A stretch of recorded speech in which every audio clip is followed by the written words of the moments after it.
Toujours sur Android MT à l'IFA de Berlin et devant vous c'est le Samsung Galaxy Edge, Note Edge plus précisément. C'est le Samsung dont on avait vu quelques concepts crayonnés passer sur internet et qui voulait un écran incurvé, voilà comme ceci sur le côté. Alors en fait on ne va pas faire très long, je vous renvoie à la vidéo de prise en main du Note 4. Pourquoi? Parce qu'en fait il s'agit ni plus ni moins que d'un Note 4 à laquelle on a ajouté donc ce petit écran ici sur le côté, la barre que vous voyez défiler ici.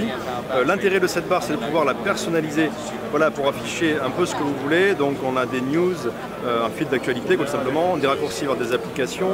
Vous pouvez aussi afficher la température, la météo, votre fil Twitter ou Facebook ou les réseaux sociaux, afficher l'horloge, une alarme, etc., etc.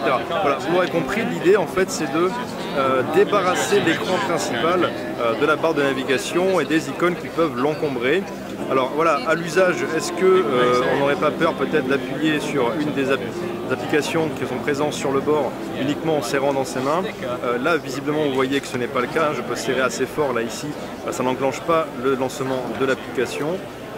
Pour autant, je ne sais pas personnellement si cet appareil va trouver un public, puisque avec un écran aussi grand, je rappelle qu'on est sur du 5 pouces 6 en l'occurrence, 5 pouces 7 pour le Note 4, donc c'est la petite différence avec le Note 4.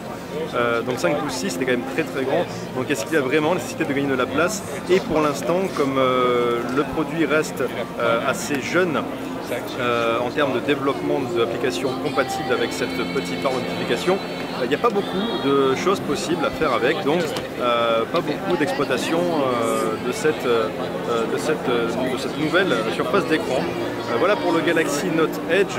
N'oubliez pas, je vous renvoie encore une fois à la vidéo du Galaxy Note 4 pour tout ce qui est spécifications techniques, puisqu'elles sont quasiment identiques, à très peu de choses près, au Galaxy Note Edge. Et à vous de nous dire dans les commentaires de la vidéo, n'hésitez pas, selon vous, est-ce qu'il y a une utilité à cette barre de notification et cette nouvelle surface d'écran tactile?